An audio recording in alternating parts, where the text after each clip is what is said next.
everyone. Welcome to Spirit Walking with Asa Hoffman.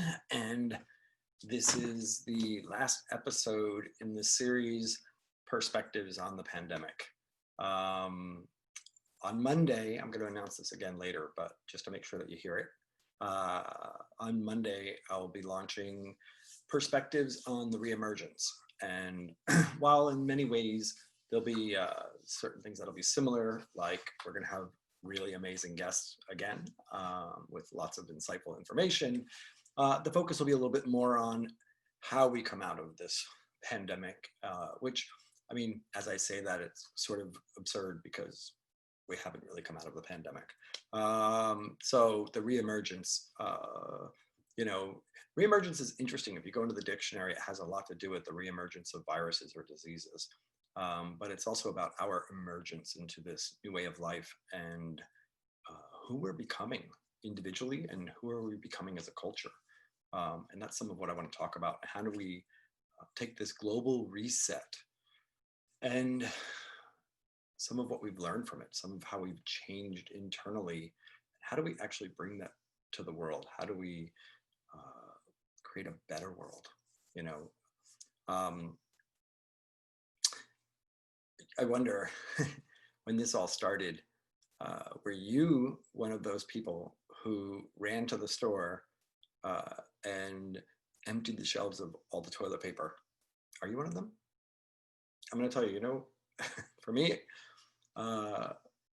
little secret about me, I have this sort of weird thing where I feel like if it's a paper good or a good that I'm going to eventually use, whether it's toothpaste or paper towels or toilet paper or something like that, I always feel like you fill the closet. Why would I want to shop for that every week, especially living in New York City? Why would I want to carry this every week if I don't have to? So I actually had enough toilet paper on my shelf that I am down to, I think, the last 8 rolls of toilet paper that I already had, probably bought back in January. So prior to all of this all starting. So I haven't had to buy toilet paper during all of this, but that's sort of my, the part of me that's, the practical side, the tourist side, that's like, yeah, I like that stuff just done. But this run on toilet paper, in some weird way, just made me think about the run on banks during the Depression.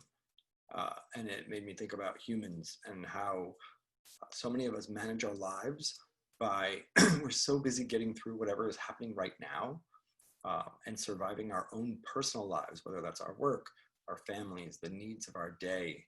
How many of us wake up, with our energy, and we sort of wake up into our morning and we crash into our bed at the end of the day, having spent everything that we have and feeling like, just hoping that we'll wake up the next day with enough energy to get through. And living this life on this merry-go-round this way has caused us to, in a sense, in one way, it has people in touch with survival. It has people in touch with the instability of getting through the day to day, and yet out of touch with how, in some ways unpredictable and unstable our world can be.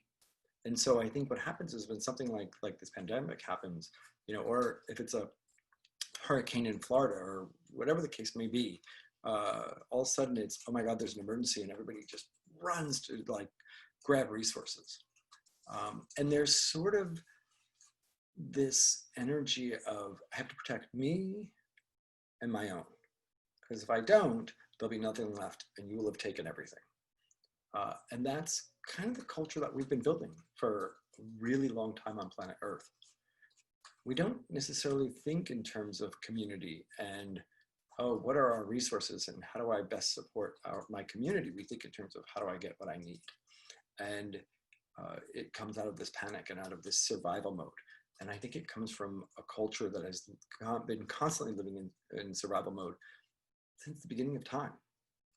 And one of my hopes coming through this pandemic is that we come out the other side and we begin to think about how to create a culture that is not based in survival, but also not based in ignorance, that we do have survival, we do have these things that are going to happen, but how do we create a culture where we begin to build trust trust with the people we love and with those people that are in our lives, but also trust in our community. And the answer is that first we have to actually start creating community. How can we trust something that we don't experience? We don't really experience community in the world very often. You know, we sometimes experience it in pockets, but we more experience cliques, and belongings and groups, but we don't necessarily experience community.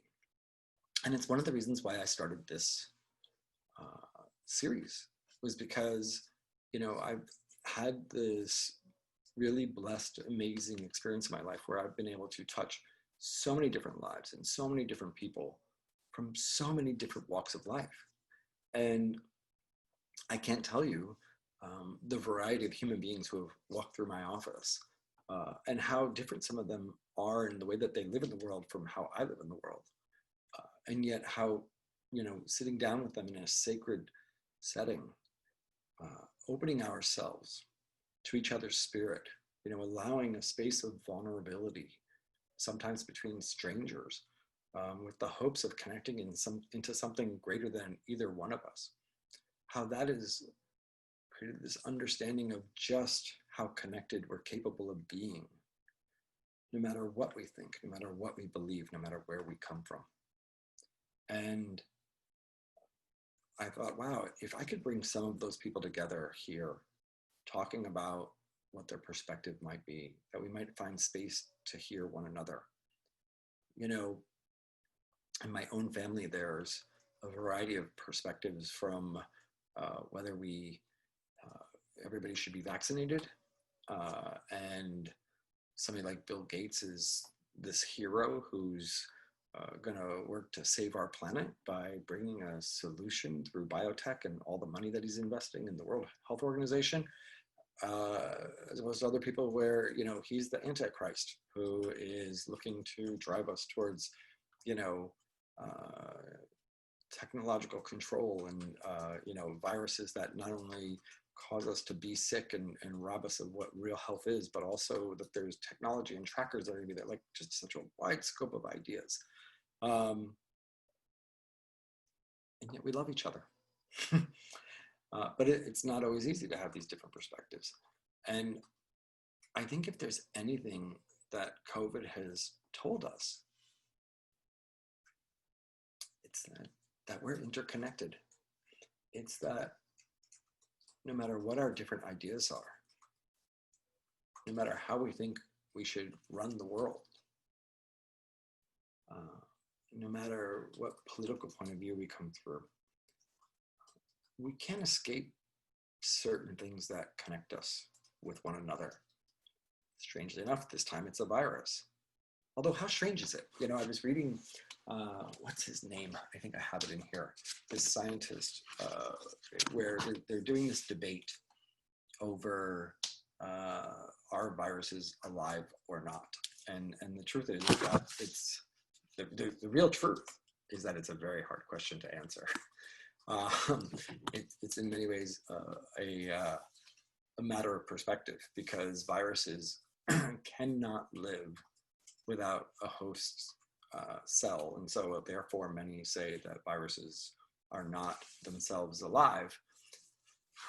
Yet there's this scientist, David Bella, who argues that, you know, what is it here? I wrote a note on it.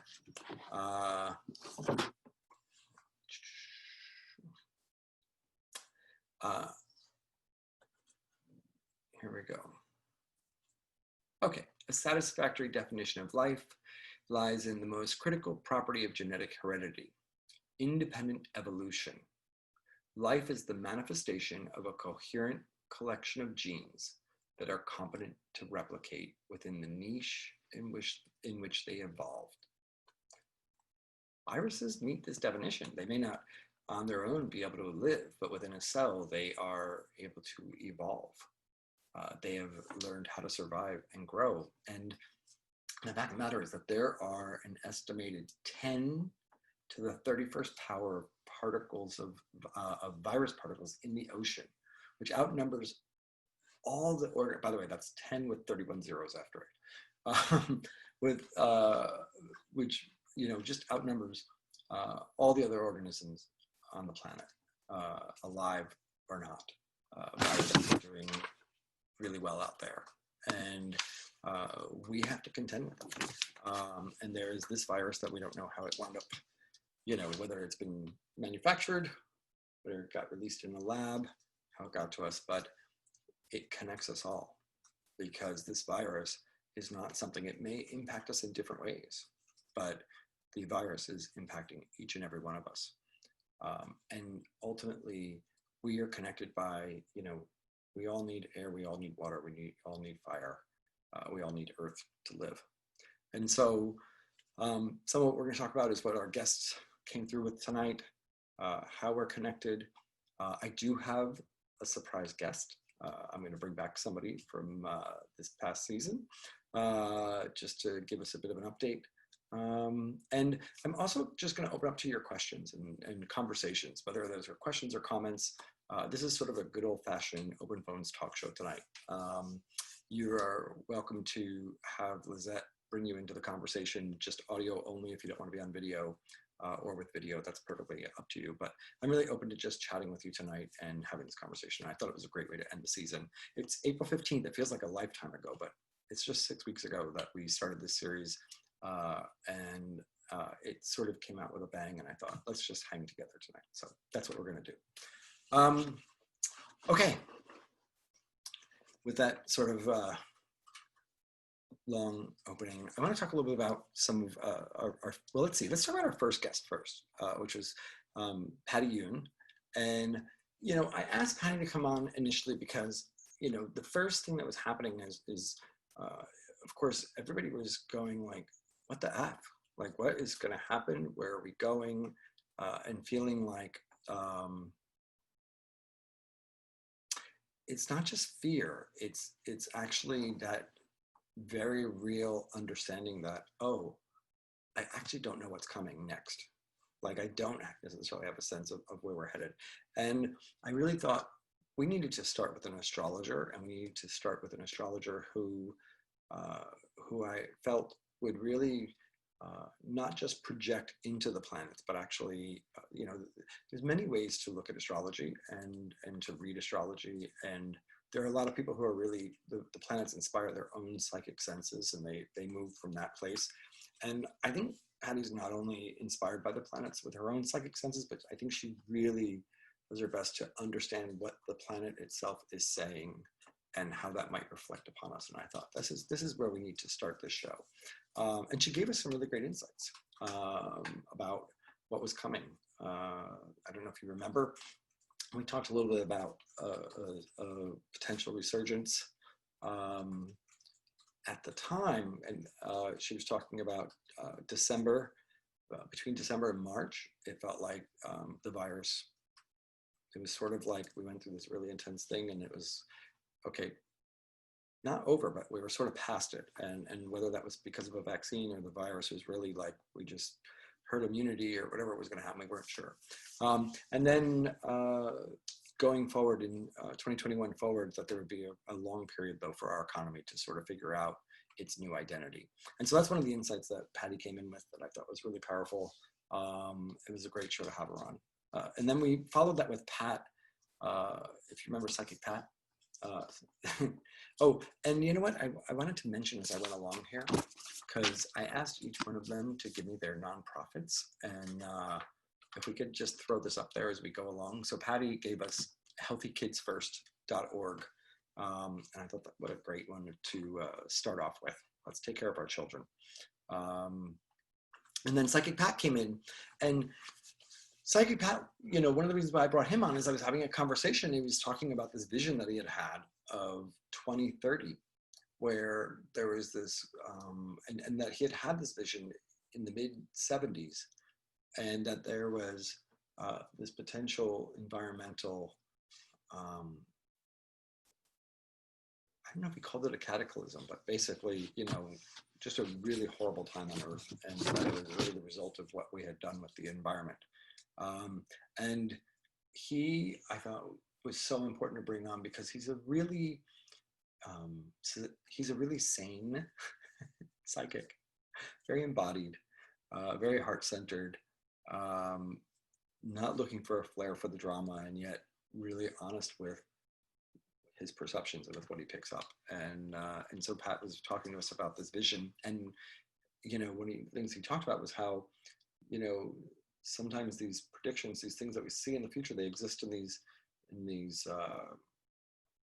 like time capsules, and these sort of like pockets where there's these different variables or probabilities that are moving around, and that you can return to this time and time again to sort of see, oh, is it the same information? How has it changed? And he talked about returning to this vision over and over again, and that really it hadn't changed much from 1974 all the way up until 2020. And somehow, when COVID happened, he began to see this shift in this timeline. And so he had this very hopeful sense that for as bad as this is what we're going through, that this bad is sort of helping us avoid a greater bad in the future, and waking us up. And what I really heard in that, of course, is, if we're looking at these time periods and there's probabilities and they move, what moves them? What do you think moves them? I mean, I think a big part of it is you. You move them. I move them, with the choices that we make, with how we respond. And so, if what he was talking about is true, and COVID is here helping us move that 2030 timeline towards a better, more positive outlook, then that means that we're making good choices, or that we have an opportunity to respond in a different way. So I wonder whether we're doing that, right? Hence the next season, perspectives on the re-emergence. And what I want to tell you in that is, you matter in that. Your choices matter in that. Not just globally. How often when something happens, do we wait for something to change out there, and yet we still behave the same way? Are you, when we come through all of this, going to wait for the next emergency and then go make a run on the bank, whether that bank is the bank of toilet paper or the bank of meat or the bank of money? Or are you going to create a more sustainable life, where maybe you feel like you have more to trust, not necessarily just in others, but in the life that you've created and in your ability to sustain yourself? How do you live in the world, and what's your relationship to the world around you? It's a really important question. And while we need change in a really big way, we need change in our politicians, in our corporations. We need change in our own individual behavior as well, and in our own willingness to disassociate what we feel we have no power over. We need to remember, like, it's actually important that we associate in and find, no matter how small it is, whatever power we can have in that, even if that's just to breathe love into it, whatever power we can have. It's so important that we find that if we're going to have an impact going forward. Continuing, I followed Psychic Pat with Dr. Kamal Kokai, and Walter Blick. Oh, and Psychic Pat gave us doctorswithoutborders.org. So Dr. Kokai and Walter Blick. And it was interesting. Walter really came in. So I knew I wanted to have him on because so many of us are sitting in anxiety. And we're dealing with the different anxiety that we were going through. And one of the things that Walter was reminding us of, and some people understood it more than others. So I just wanted to go over this again, which is that while we're the person feeling certain feelings, he used the example of the sky and the clouds, and I think that's where some people got lost. But while we are the clouds, we're the person feeling these feelings, we're also this more expanded consciousness. We're the sky as well, outside the clouds, that is always there, that is always present, that doesn't have the same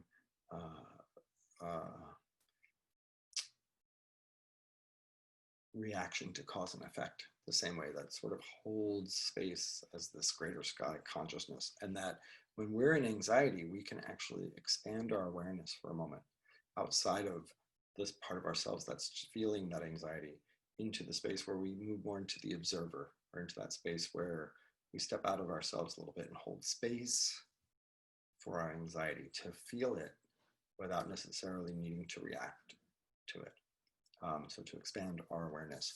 And one of the things we've been practicing in the Monday meditations is learning how to expand into our awareness, or move out into our energetic field, to be in heart consciousness. And in doing so, not fighting with these things that come up for us, but making space for them and allowing them to move in us. So it's one of the things Walter was talking about. And Dr. Kai really talked to us about, he did talk to us about vaccines, and it was interesting because, his perspectives on vaccines was, he was not feeling it. He has a really interesting video. And I think we have that, we'll post it on Facebook, the link for it. And in that video, he talks about coronavirus and how, where is this? Hang on, guys. I do want to look at something real quick. Because it is, let's see, From Mushroom Clouds to Hidden Microbes. That's the name of the video on YouTube, From Mushroom Clouds to Hidden Microbes. And in this, he really talks about man's role in the creation of the environment that has spawned COVID-19 and that threatens human survival. It's an interesting video, to watch. It's an interesting perspective. And one of the things he really talks about is our consciousness, and how our consciousness and the state of consciousness that we live at, whether we're living in, he gives a graph in there where he really shows, sort of the levels from fear to love, to expanded consciousness, with these different levels in which we think and live and experience the world, and how that actually has a direct impact on microbes. Anyway, he goes into much more details and is got a lot of information, and it's definitely worth checking out. They did not do a donation with them. I actually forgot to ask, but I will tell you, I'm just going to put out there, go to Kokai OHM, and check him out. What he's doing these meditations, and he's doing different webinars right now to really help people. And then Walter Blick, you can find at walterblick.com, and I think I mentioned this before, but he's just an amazing healer. So Tony Leroy came in and he talked to us after that. And Tony Leroy he's an intuitive counselor, fellow psychic, and he really talked about a renaissance. He really felt through all of this that for his, not minimizing people's experience with what's going on right now, but that it didn't feel like this awful thing on the planet, that it really felt like this was going to cause a renaissance that was going to have a high impact on art in the future, compassion and feeling, and that, in some ways, I connected all of these people in a different way, because Pat talked about his impact on 2030 for the positive, and really, in a sense, implied this change in humanity. Dr. Kai and Walter were talking about really expanding consciousness, and Tony really brought it down to we're going to directly see that in our arts, in the world that we create around us, in how we walk in the world, and in our compassion. And Tony gave us, by the way, the Good Dog Foundation, which I love. He brought animals to it, thegooddog.org. And I followed him with Miss Blassa. And Miss Blassa, as many of you know, has been just a great mentor, teacher to me. And there's so much I could talk about. I could spend a whole night just talking about her talk. But the thing I wanted to bring back to you tonight was that we're all in some way here to be of service. We're all here to be in service with whatever our gifts are. It's not that we're here to be the fix of what other people need. We're here to bring the best of what we have to offer. And so she suggested that we go and sit on the earth. Literally, she meant it. Go sit on the earth and ask the earth, you know, what is it that I am to bring of service at this time? What is COVID-19 bringing to me at this time? What is this for me? And how can I be of service? And I just think that was a really beautiful message.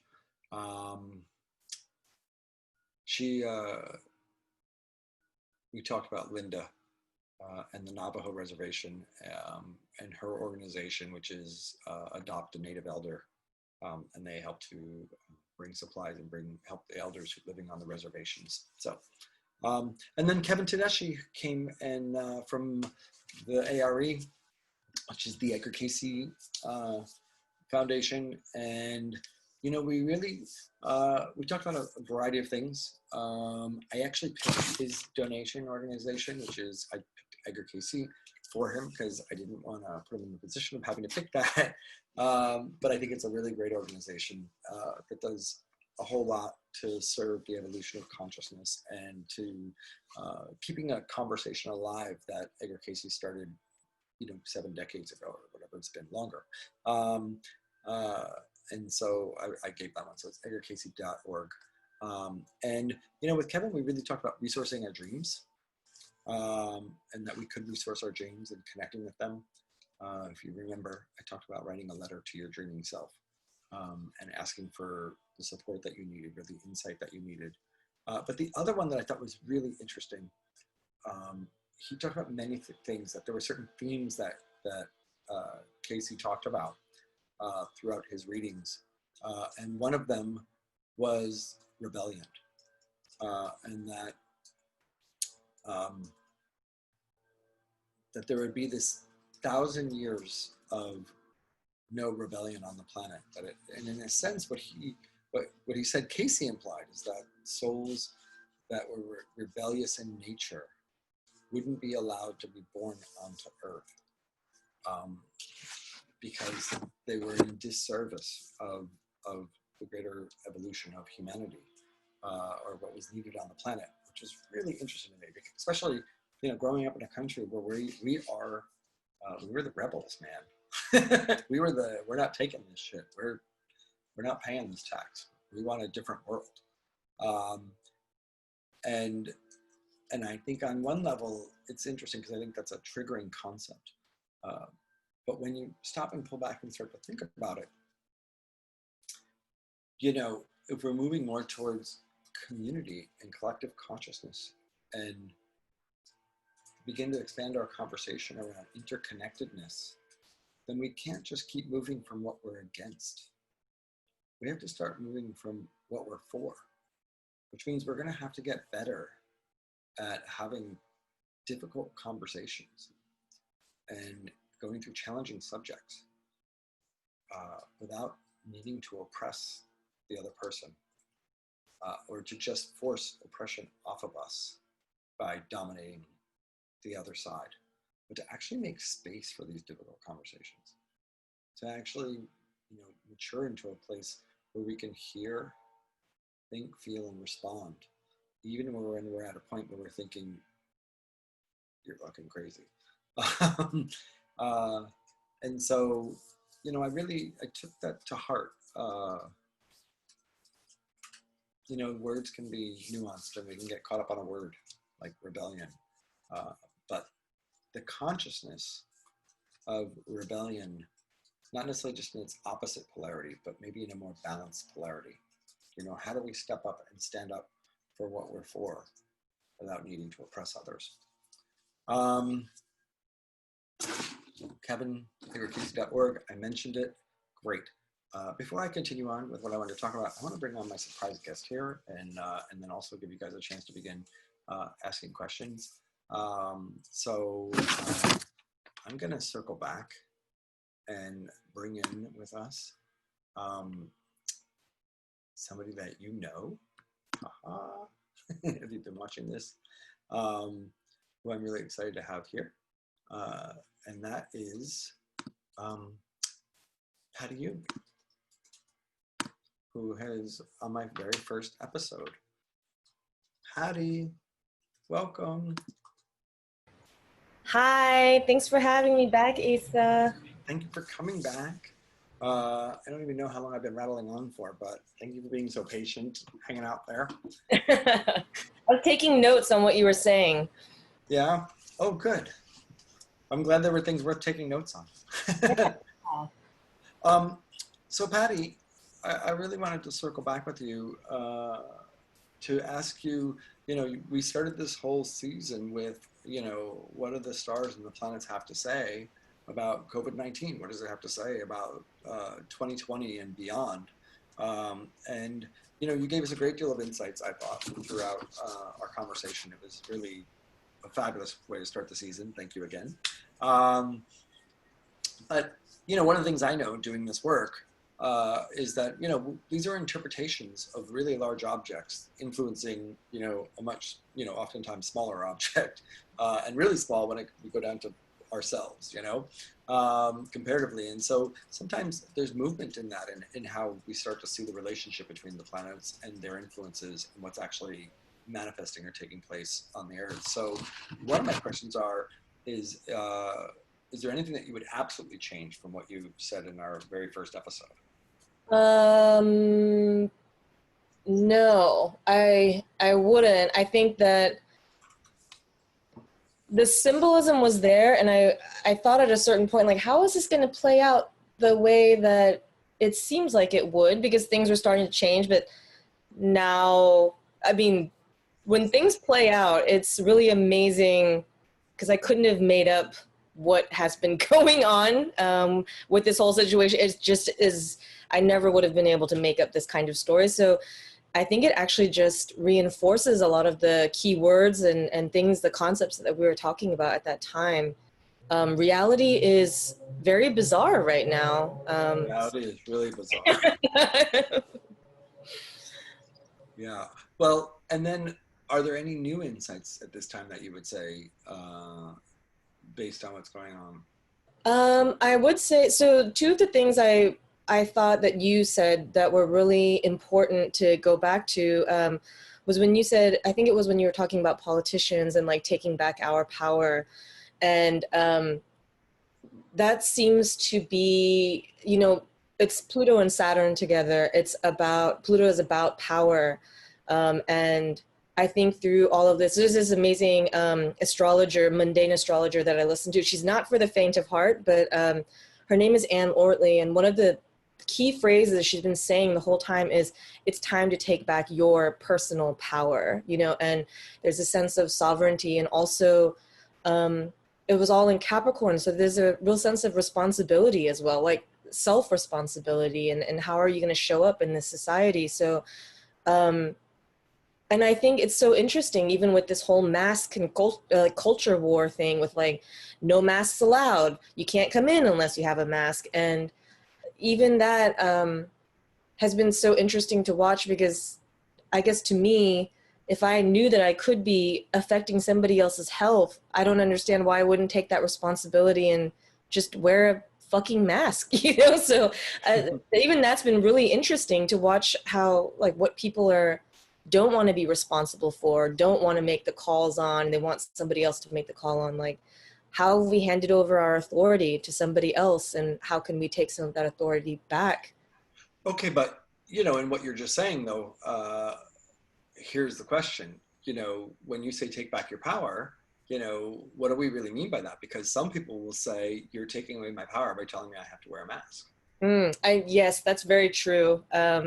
Right? I mean, isn't that the problem? Is that people one of the problems and one of the things with this language that we use, English is such all language actually that we use is it fails so often to really convey the spirit and the feeling behind something. If we're not really listening to the heart of what's behind the words, and if we're not expressing the heart that's in our words, people don't hear us the same. People talk to me often about the power that I have when I communicate, whether in a reading or even just connecting with friends. And I do think a big part of that is from a very young age, I really thought, oh, let me actually really feel what I'm saying and then make sure that I express from that place so that you actually can hear me.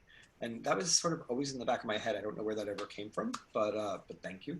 Um, and I think taking back our power, we need to really define it from something that goes beyond what those words mean on the surface.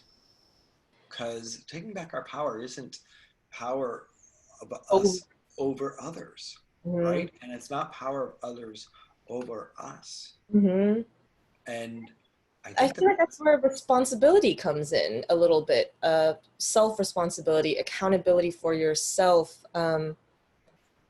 Well, and I continue your thought because there was something else I wanted to bring up that relates back to this that you were no, talking. listen, you're going in my direction. What I'm going to say is if I'm going to add to it, I'm going to add this. It's where community comes back in. It's where we have to, where we've actually, you know, in creating this modern society that has many things I really love and don't want to go away, you know, we've also lost our sense of community and our remembrance that we do not exist independently. No one lives on my mother loves to say this, no one lives on air alone. No one lives on air alone. We have so many needs and requirements, and we are not able to meet all of our needs on our own. We actually need each other. You know, if we were meant to do everything on our own and all by ourselves, we would be born on a planet of one, just one person, one thing, no other life forms, right? But we're not. We're born on a planet with 7 billion other people and trillions of other life forms. And that's because we need each other and we need the collaboration in order to live and to survive and to thrive. And I think this whole idea that being powerful or being in our power is somehow separate or removed from others is this false identity that you could even exist independent of these other elements. Let me take air away and let's see how well you live. Mhm. Let's take food away and see how well you live. Like you do not live independent of your environment and independent of that which is around you. So taking back your power is also about accepting your role in your community. That's a big part of it. And you can change your role in your community. This is not an inscribed role, but you first have to accept your role in your society. And we do have a role to play for each other. Sorry. Back to you. What Yeah. did you want to add? Well, it's interesting to think about taking back your power and then looking at those pictures of guys with like giant, I don't know what kind of guns they were, but slung around their, you know, like I don't know, are they rifles? I clearly don't know guns, but and they're marching on the Capitol and they're just fighting for their rights and they're being very American, right? And I remember seeing this Instagram post by this rapper Bun B, and he was like, Colin Kaepernick just took a knee. Why was that so offensive? But then these other ways of displaying like needing to take back your power or don't infringe on my rights is acceptable, you know. So it's we're living in bizarro world right now. But I think the other thing that you had mentioned that and I think it kind of ties back into this is, so one significant thing that has happened since the last time we met up was there are these points in the sky called the nodes of fate, and we have them collectively and we have them individually in our charts, and it's sort of like past life or like releasing, and then what are you being pushed to grow into. And so on May 4th, they changed from Cancer Capricorn, which is all about home and then the government or the top-down power and like nurturing ourselves. Like we were in this polarity, and as the nodes were wrapping up that Cancer Capricorn story, it was like we were all forced to stay home, which was very literal and crazy. But they moved into Gemini Sagittarius, and the whole thing with that is letting go of your blind beliefs. Gemini is the beginner's mind, just like curious, asking, why do you believe that? And what's also significant about this is that this is the same position they were at right after 9/11. 9/11 was when Wow. Pluto and Saturn were also in opposition. This time they came together in the sky. So, and if you're old like me, you remember like the crazy conspiracy theories, you know, and like how everyone was on this like, I'm right, you're wrong, what I believe is right. If you believe something different, it's threatening to me. And I think the whole lesson right now is to have that open mind you're talking about, like to be willing to have those conversations and be like, instead of you're an asshole for believing that, be like, well, can you tell me more about that? You know, or can we just discuss this, you know, without getting into a holy war, you know, like it's those conversations are so important to help us stay connected, even though it seems impossible right now for us to be connected. But we have to have that openness and that curiosity. Otherwise, it's just going to keep getting more and more divided. It just seems like it's getting even more divided than it was before, which is, I didn't really think that was possible. But it seems like we're going down this very, very divided path. And well, but that's what I was talking about in people running for their toilet paper, you know, and relating it back to, you know, the run on the banks. mm-hmm. You know, people go into survival mode, and then it becomes an excuse, you know, to oppress your neighbor and to oppress others. And survival mode isn't connected to them. It's forgetting that survival really happens through all of us. You know, I might get by right now on my own, but if I'm going to thrive in the world, you know, I need my neighbors. I need my country. I need, you know, I need grocery stores. I need jobs. We need, you know, there's a multitude of things that we need, and that's an us thing. It's a we thing. It's not just an I thing. Mm-hmm. That's why I keep talking about we need to connect our I to the we without losing our I. Our I is really important, and it's not. I'm not saying we need to negate that, you know. And it's one of the important things that America brought up was like really America really brought us to our I from a we perspective. It was this idea that we as a group could come together, but in it, you know, as happens with human beings, there's factions, and those factions that think that they're right and these are wrong. It becomes this battle for power, and what we lose is the ability to hear one another, you know.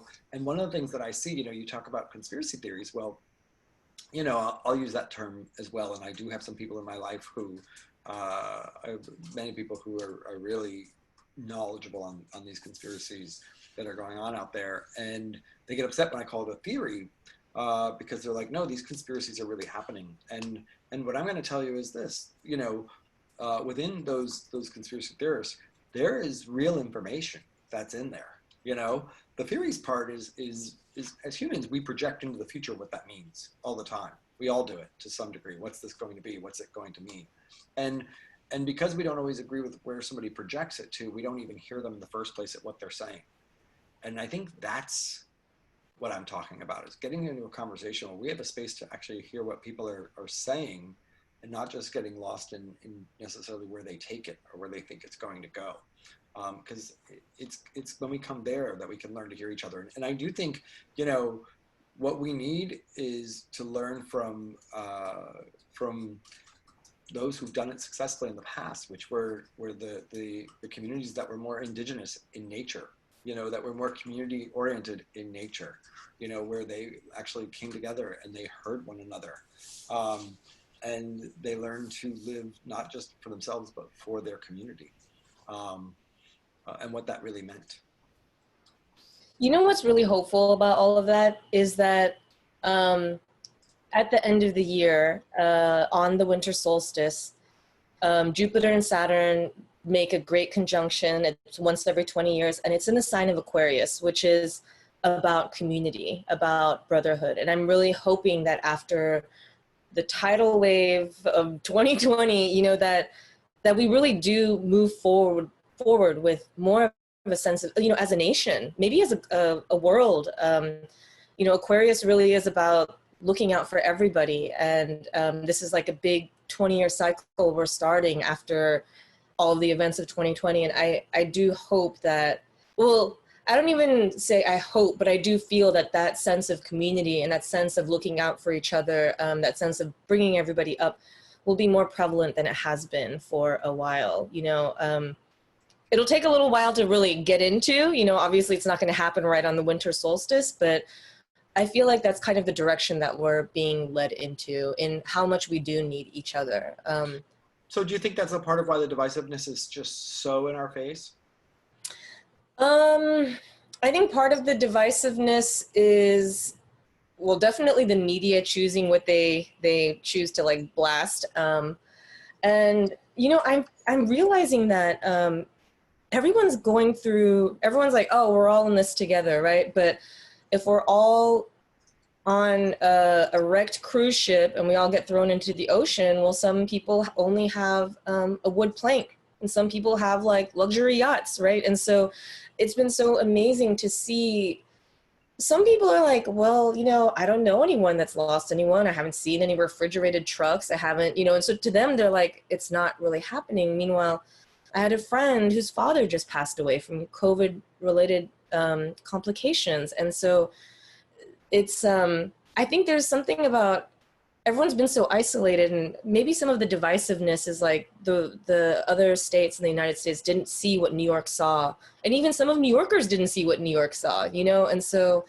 I think that adds to it, and I don't know. Maybe, I really meant it in more of a bigger picture. I think with COVID-19, I mean, yeah, there's such strong opinions about how bad is it or not. I have everything from friends and people in my life saying, it's just a bad flu and it's not that big of a deal, to another friend who keeps saying we're not talking about it as what it is. It's a plague. And then I have, a friend who's a medical doctor, a very smart medical doctor, who's saying like, look, we're relating this second wave to being that everybody thinks is coming to being so much worse. And we're relating that back to the last time we had this type of pandemic on the planet. And that was 100 years ago. And what we're not accounting for is the difference in medicine and the fact that we already, just in the last 2 months, know how to treat COVID better. And we're progressive medicine. It's not going to be as bad. What's the other one that I've heard? I mean, I've had so many different flying things around COVID and opinions. And the truth is, COVID is something we're still discovering. We only have the past to go on and where we are right now. But the things that aren't just that are our politics. I'm talking about the fact that we've been in I mean these last few elections have been like none other in some of the most vile, aggressive and digressive and just the lowest of low competitive forces of trying to oppress one another.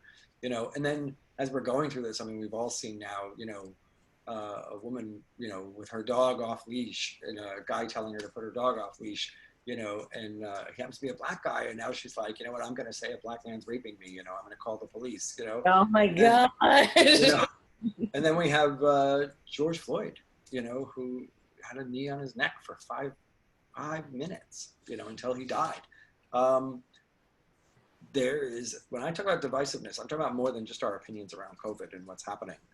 I'm really talking about our willingness to disregard other people's feelings, our willingness to disregard other people's even right to their life. That's right. Yeah, that's what I'm really talking about. And it seems to me like such a loss of humanity, and that just setting aside for what we believe are our rights, or for our belief that if I'm in power, your life is better because I know what's right for the world. That's what I'm really talking about. Mm. Okay, well, if we're gonna go there, I'm going there. I really think I want better. I want better for people. I want better. I want people to, to me, this is, I'm a spirit walker. You're a spirit walker. Every person listening, you guys, you're all spirit walkers. You are the culmination of energy and consciousness and matter and chemicals, all of these things that have came together to create physical life on planet Earth. You are spirit in body. Spirit walker we're not spirit walkers out there among spirit. We are spirit here among the earth and among these physical things. And our consciousness in this body and how we live, where we live from in our own, beliefs and our own ideas. Do you sit there, if you're a person who has anxiety, do you sit there and suffer your anxiety and believe that, it's something that you are powerless over? Or do you try to actually connect with yourself and say, wait, let me actually connect with my breath. Let me connect with step one, because I remember that I am a consciousness. I at one time was above all of this, and now in this body, somewhere in there, I've lost my connection to that source energy that I am. But I'm still that source energy. And I don't need Asa. I don't need, Patty Yoon. I don't need somebody to come in here and turn me back on. I need to turn me back on. I actually need to connect to that in me. I don't need a psychic because I am that spirit walker myself. Are you claiming your power? Are you claiming who you truly are and bothering to connecting to that? Because if we start doing that, we experience consciousness from the inside out, and it changes our behavior, it changes who we are, and it changes the world. And yes, we need to stand up and we need to stand against the atrocities that are out there. But we need to not think that the way to stand against those atrocities is only to go out there and say, you can't do that, you're bad, you're wrong, I'm going to punish you. We need to realize that may be a part of the process of saying, no, we are not going to accept this. But if we're going to have a real impact, we actually have to change who we are and who we are being, and realize that we are a part of that poison. And if you separate yourself too far from it, you are out of touch with the truth. Sorry. No, no, that was really have to respond to all that. Wait, I need to turn on my light really quick. You tell that I've been, you know, I'm not, if we're following a spiritual path just to feel better, we're not on the spiritual path. That's what I'm actually saying. You know, the spiritual path is about evolving our consciousness. It's evolving where we live in. It's about impact on ourselves from within and impacting our world. So anyway, you know what, Patty, when I brought you on, I didn't mean to take you down that road. I did want to ask you, you know, the next coming months,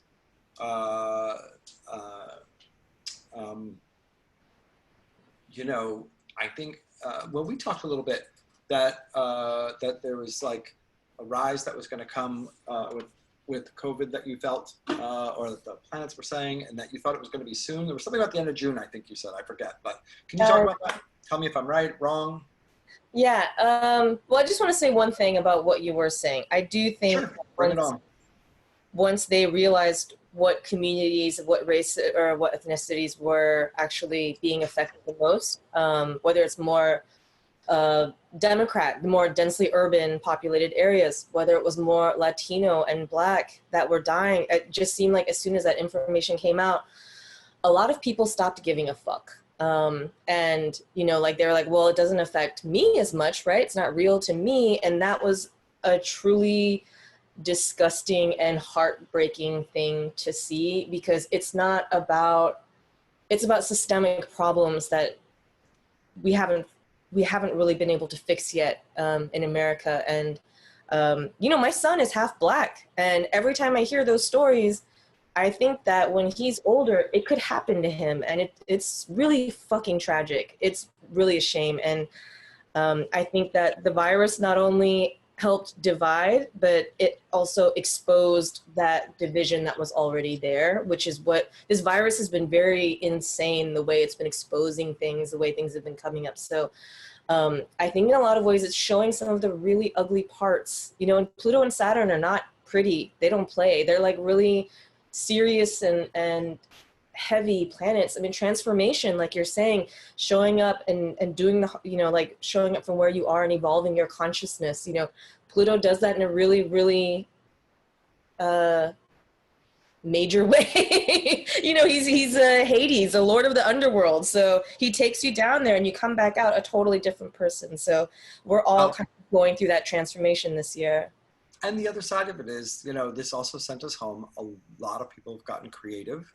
You know, I mean, I have to say, everybody coming to this show, I have a lot of people that have been coming to the show and connecting with community, and even via online. And we've done meditations where, you know, I can't tell you the letters I get of people feeling the connections between one another. And, you know, the earth has given us this amazing ability, amazing example of the ability to rejuvenate by going within and having this reset by slowing down. But, you know, we're at a point where, you know, Disney just opened up that they're just announced that they're opening up. They just announced it today, you know, so they're going to be opening up. Like, that's it. Gates are open. You know, we have this reset. It feels like it's really possible that we could just get so hypnotized. Like people, it's like coming out of any bad thing. Like when you're in it, you think, oh my God, you know, I'll never be the same. And then you come out and you're like, oh yeah, that happened. You know, once you start to feel better. And you know, I think if there is a point for Pluto and Hades and that whole energy, it's to make sure that we don't do that. Yeah. You know, it's not to oppress us. It's not to have this dark experience and to make it all, you know, this heavy thing, but it's to make it heavy enough that we realize, like, you know, feeling all of the bad feelings and doing nothing isn't good enough. So when something's happening. that we actually have to take action. And action is in our personal lives and globally. You know, personally, I think we need to say no to Disney. I think people need to not go and say no. So thank you, but no. Yeah, yeah. Especially Anyway, I asked you about June though. Did you have a thing about June? yeah. So we're in kind of like Neptune fantasy land right now, which is probably why everything's opening up. Everyone wanted to party for Memorial Day, so that was May, early May, and that's gonna last probably through the beginning of June. But we are now officially in eclipse season, and usually there's only 2 eclipses, but we have 3 in June and July. That means eclipse season is 6 weeks. Eclipses are change, and they bring things in. And the one on June 20th is, I thought this whole like 2-month period was kind of a turning point, but if we actually boil it down to one turning point, it's the June 20th solar eclipse. That is going to be a really powerful one. And shortly after that, a lot of planets change energies. Venus goes direct. We get out of this Neptune fantasy land. Mars leaves Pisces, where honestly, if you look at like the mundane astrology of it, when Mercury was in Pisces was when the virus is spreading a lot and we didn't know it. He had a retrograde in Pisces earlier in February and March. Mars in Pisces, I think, has the potential to, while we have our guards down, to have more spread. And so this, I think it's so important, everyone, to stay on top of taking care of yourselves and being safe, because we don't know yet. And so Mars enters Aries at the end of June for 6 months, and that's going to kick off. And I want to say there was the Pluto Saturn in January, and then Mars came in and activated. But Jupiter and Pluto met up, and that's a 3-part story this year. The first part was April 4th, which is when it's like, holy shit, what the fuck happened? The second part is actually June 30th. So we have a lot of activity in the last 10 days of June, where I really believe that's when things will really start shifting, and we're going to go into chapter 3 of the story. The story is not over yet. We have to make it to when the end of the year to see really what the story is, So from a planetary perspective, what you're saying is that, one, it looks like we could have a resurgence coming pretty soon, actually, or an upsurge in cases.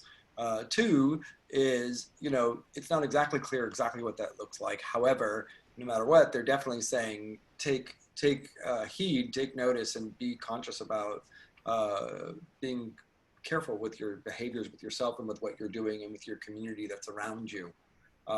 Would you say that's right? Yeah, I say don't let the guard down right now. Yep, and then these eclipses added into that. What's being eclipsed in our sun? Do you think that it's really eclipsing our current identity on the planet, and that our identity will shift as a culture? Um, I mean, it's the summer solstice. It's the brightest day of the year when we're having a solar eclipse coming up in here. It's interesting because I was talking to, Jessica, I was talking to her earlier, and she was like, I really feel like this is going to be bringing in kind of like the opening story to what the story is for the next 18 months with Gemini Sagittarius, which is what was going on right after 9/11. I think there's so many cycles happening at the same time. With eclipses, you really look at where eclipses are going over. This one's going directly over China in June. And in the news, I've already seen articles, and I don't mean to scare anyone, but I really want everyone to have all the information that I think is pertinent to them. Obviously do your own research, but that the virus is already mutated again to where the incubation period is even shorter. Obviously, there's still so many unknowables about it, but I think everyone is I understand. I mean, quarantine's been kind of rough sometimes, even though I've loved aspects of it. But, this rush to get back to life, some people are doing it because they want to, some people are doing it because they have to. But just please take care, because we still have more to come. And the planets have more lessons for us to learn. I think it could be even more dynamic than the first quarantine, the Spanish flu, like you were saying, which isn't that interesting that it wasn't actually a Spanish flu? It was just that Spain didn't get involved in World War II and join either side. And then they were like, well, fuck it, we'll just call it the Spanish flu. Like, it was kind of a racist thing. Now this is the Chinese flu, right? It's the same Pluto Saturn, and the second wave was bigger, you know? But well, I just wonder, I will say it, I do have to wrap up to get back, because I want to make sure I get some questions in here tonight. But I will say, I do wonder if the second wave is the virus, or if the second wave brings other things that we don't expect in the world. You know, I do wonder if the second wave and the change that's really coming are these unexpected things that are going to happen that we don't even realize right now that are taking place. And that's the part, because there's a lot of stuff that's hidden right now that I see from the planets, and just that I tune into out there. or the elections even. What's that? Or the elections even. Yep. Yeah. We'll So be talking about all that as we go. Yeah.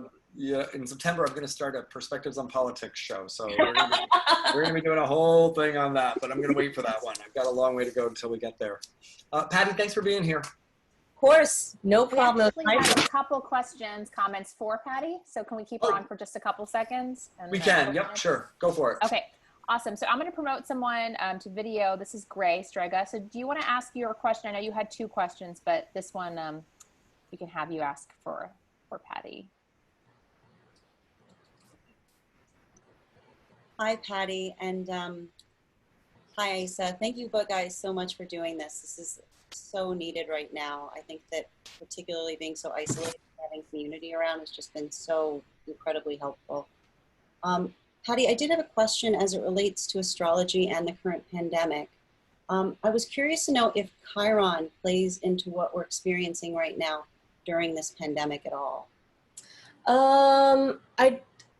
I think it comes in and goes depending on when the planets make aspects to Chiron. You know, I almost wonder, in a way, there is like another story with Chiron and Eris that is a bigger story that's happening about kind of disruptive. Disruption can be a good thing, but I think Chiron is a little less in the spotlight this year, and especially regarding what's happening with the pandemic. But I think there's still elements of Chiron as other planets come around and aspect Chiron in the sky and kind of bring that healing into our experience, you know, or sometimes when that healing is a little bit harder or more of a struggle. So yes and no. Does that make sense? Very much. Thank you so much. No problem. And did you have another question, or were we just asking the one? Oh, you know, I think my other question was a bit more of a broad one. It's a bit more outside of the pandemic, but I'm always very fascinated when it comes to healers and kind of how they find it. And so I'd be very interested to find out more about, from both of you actually, about how you kind of found your way to your calling. Patty, you know what? Do you want to say anything? I want to keep it brief, like I said, but do you have anything that you want to say about that? A lot of trial and error. I'll just say that, a lot of trial and error, and just eventually going towards what I really felt drawn to. But you felt drawn, if I remember correctly, you felt drawn from a very young age and felt like you wanted to be a psychic or be a something. Like there was a party that was drawn to this direction in some way, no? Yeah, but you know, when you have Asian parents, it's like you can't do that. You got to be a doctor. But that's not the point. You were drawn to it. You were drawn to it, and yes, and then somewhere along the way you found your way to it. Obviously, overcoming whatever you had to overcome to get there. Right, and we're in a great time where it's a little bit more acceptable or accessible, which is great. You know, a lot of people feel like they have access to it much more than it being a hidden thing. So I happen to line up with society at a pretty good time, I feel like. I think so. The world is waking up. Asa, thanks so much for having me on, and I'll talk to you soon. All right. Thank you for being here. I loved having you on. I appreciate you, and sending all the best to you and your family. You too. Tell Michael hi. Bye. Hi, Michael. Thanks, Patty. Wonderful. Okay. Okay. Yes, so we have another question we can get to if you're ready. Sure. Yeah, bring it on. Let's take some Okay. questions. All right, Sindara, you're up next. I will turn on your audio. Hi, Sindara. Hey, Asa. Can you hear me? How are you? I can hear you. I'm good. I have a question. It's been a couple weeks ago. I try to stay informed, but minimally so. And a couple weeks ago, I had a really tangible experience where I felt really nauseous when I sat down to get on my computer to actually check in, see what I could find, follow some of the links I've been following. And I thought that was strange. And then a couple days later, I did it again. And then I felt both nausea and a little bit of irritation. And so I sat with that because it was intense. It wasn't just, I shouldn't say it wasn't just a little nausea or a little irritation. It actually felt overwhelming. And so I sat with that. And what I realized was when I was going out to get informed into the out there, the internet, Facebook, friends, conversations, I wasn't heart-centered. I wasn't connecting inwardly. And so I thought, okay, so how can I bridge this being connected inwardly and then going out there to get informed? And I've been struggling with that because when I really go inward, I lose all interest in getting informed from out there. But I do know that,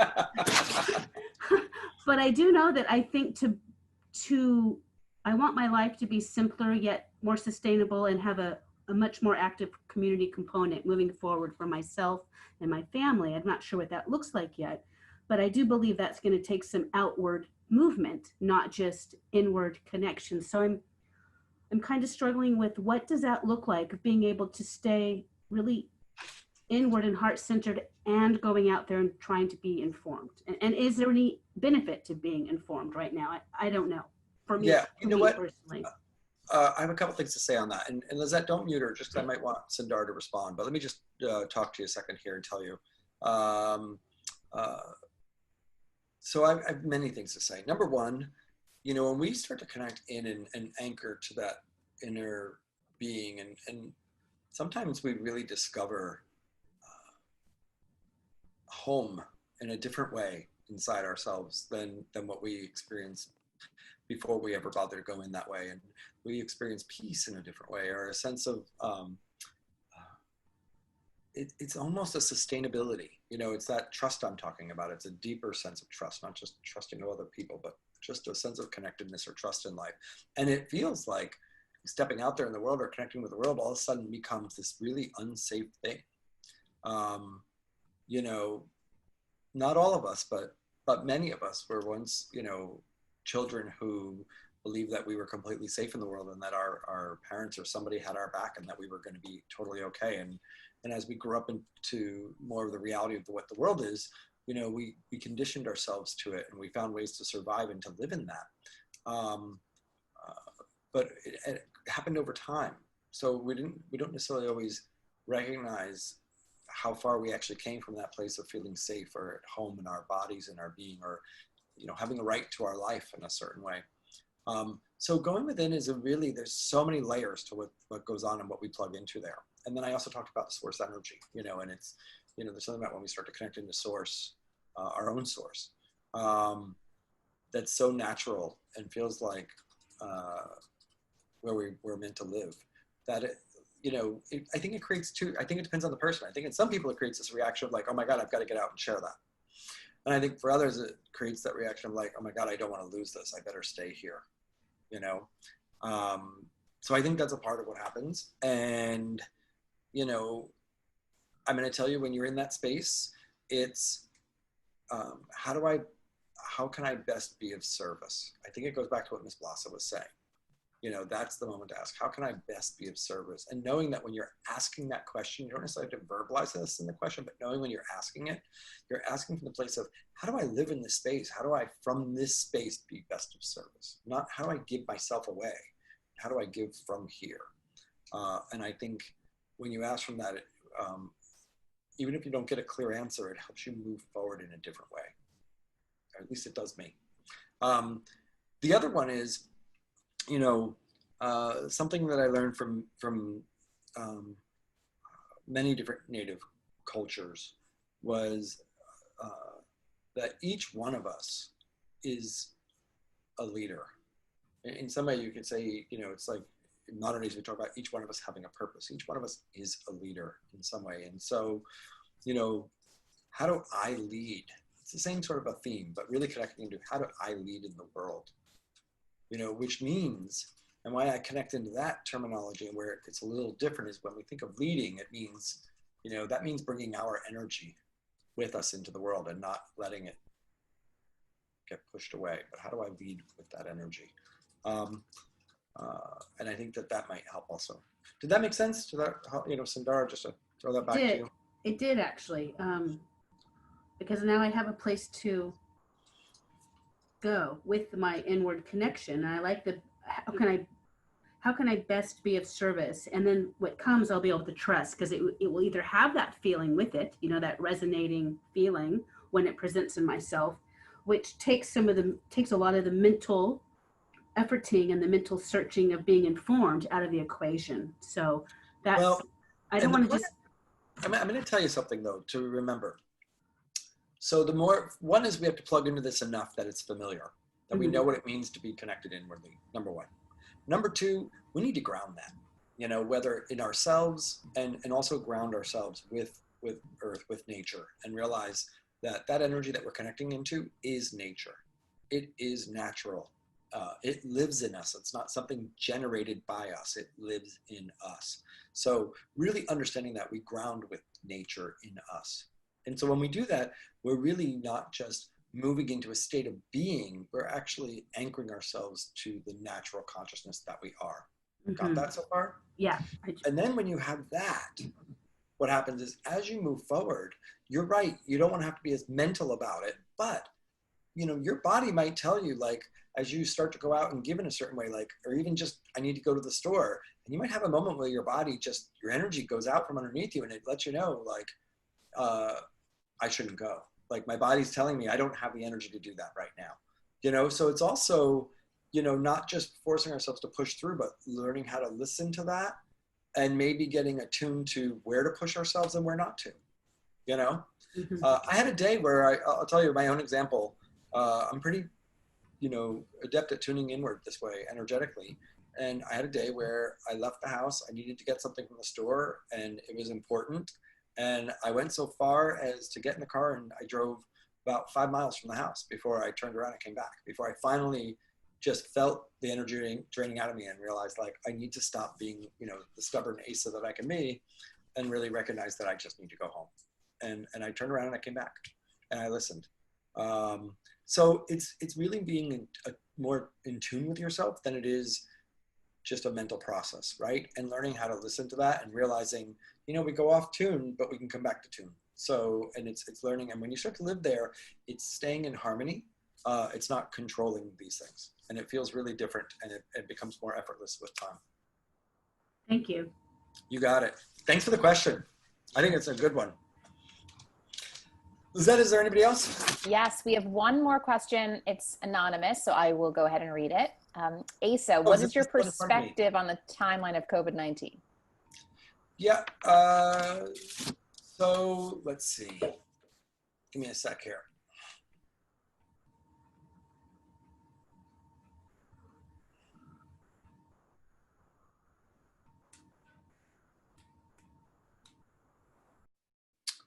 So I wanted to just check in again because I look at this often in different ways. And my answer is that it's a moving target. It's not a set thing. What I can tell you is it's not over. I agree with Patty. I don't recommend taking your mask off. That's why I have this here. Great reminder that you don't belong indoors with others without covering your face, and whether for yourself or for them. And the exact time frame I don't have. My feeling is pretty clear. I do believe we're going to see an uprise in that's going to happen coming up in front of us. logically, it doesn't feel like it's that far off. I mean, that's just my logic. I'm watching what people are doing. It's not so psychic. I actually really thought it was more towards the fall, and now I'm looking at what people are doing, and I'm thinking it might not take that long. Exactly what happens when that happens, I don't know. I mean, that's the real honest answer. I'm not exactly sure what we're going to do with it and what it's going to be. What I'm going to tell you is that I do see out of the corner when I look in different directions. It's a, you know, when you look psychically, and I look sometimes sideways, and I see those that are manipulating and playing with the field right now. I see those that are trying to control dead on, and those that are out of touch. And, you know, there's many categories, but we'll just work with those three. And they're all having their influences. So I think this COVID thing is going to go on for a year or more, in the sense that we're going to see the manipulation and what comes out of it. That's going to go on for a while. I think the virus could move into a very different state by the end of the year, for whatever reason, whether that's vaccine or otherwise. I also think we're going to find, I think there's a lot of alternative and natural health practitioners that are going to get out there and really help us with understanding things that we can do to support our system that are going to be really highly effective, and maybe surprisingly so, to help us, that are going to be coming to light. So there's a lot of different factors. So when you ask me that, it's a really broad question, and there's not one clear answer, but I hope that gives you some insight. The biggest thing I'll tell you is, you know,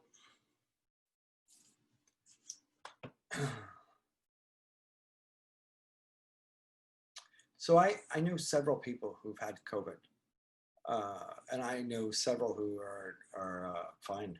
They've come out the other side. I know one person in particular who's in my mind who said it was the worst thing that they ever went through. And it was just the most awful flu, but they got through it, and they got through it staying home. And I know other people who went through it and said that, you know, it was pretty mild for them. And we've heard about these different types of cases. But I also have a friend who is 39 years old, and he didn't have any known previous health conditions. He was a police officer in South Florida, and he didn't live. And, you know, if you're one of those 100,000 people that died, and you have family that love you, COVID was a pretty serious thing. And I don't know that, you know, all the choices we're making and affecting the economy, I don't, you know, have a clear answer of what we should do. That's not where I speak from. But I do speak from this, which is, you know, our next moves aren't clear. We don't have trusted guidance leading us saying, okay, here's a clear view of how to proceed in a healthy way. We have rogue opinions running all over the place. And it's so important that we as individuals take responsibility for how we participate in this, for ourselves, for our family, for our loved ones, and for our community. You know, and that's really what this show is all about, is that we need to come back to that and remember that, and that let us find out that it's not that bad. Let us find out that there's a better way to move forward. And let us not point fingers and say, you guys fucked up because we should have known that already, and just do that. Let us say, okay, how do we move forward in a healthier way? Let us take this information and go there, but we don't have that information clearly right now in front of us. So, yeah, I think it's about personal responsibility and personal integrity. Anyway, I wanted to, I guess that really goes into, I talked about interconnectedness, the global reset. Are there any other questions before I go on? I actually did want to talk about something else here before I wrap up tonight, Lizette. I think we're all set at this point. Okay, thank you. So before I sort of round out, you know, I started Perspective on the Pandemic to connect us all, and to bring people together.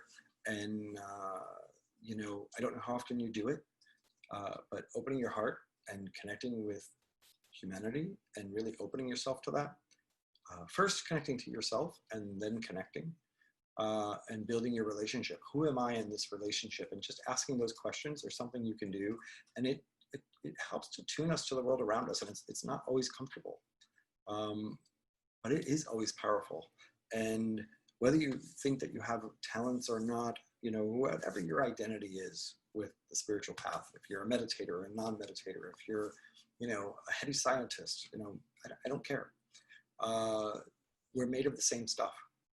We're stardust. We're made of, everything is made of the same stuff. At a base level, we go down to it. It's all the same in different manifestations. And it's important that we start connecting with that. And you can do that. And it really just takes taking the time.